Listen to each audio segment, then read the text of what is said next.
வணக்கம்.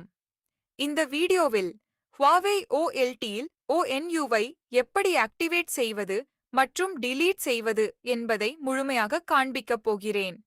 iFast X OLT சாஃப்ட்வேரை பயன்படுத்தி Huawei OLT-க்கு இணைக்கப்பட்ட எந்த ONU ரூட்டர் அல்லது ONT-யையும் ஆக்டிவேட் செய்வது, டெலீட் செய்வது அல்லது அதன் சர்வீஸ் புரோஃபைலை மாற்றுவது வெறும் 10 செகண்ட்ஸ் மட்டுமே ஆகும்.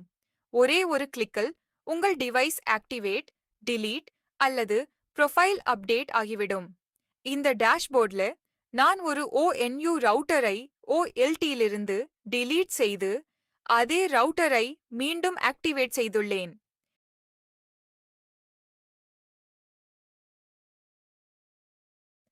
இப்போது ஒரு புதிய ரவுட்டரை ஆக்டிவேட் செய்ய வேண்டும் என்று வைத்துக்கொள்வோம்.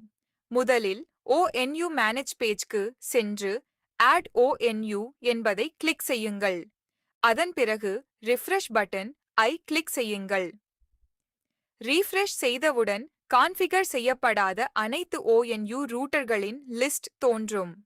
இப்போது ஆக்டிவேட் செய்ய வேண்டிய ரவுட்டருக்கு எதிரில் உள்ள ஆக்டிவேட் பட்டனை கிளிக் செய்யுங்கள். ஒரு ஃபார்ம் ஓபன் ஆகும். அதில் சர்வீஸ் ப்ரொஃபைல், லைன் ப்ரொஃபைல் மற்றும் VLAN-ID ஆகியவற்றை செலக்ட் செய்ய வேண்டும்.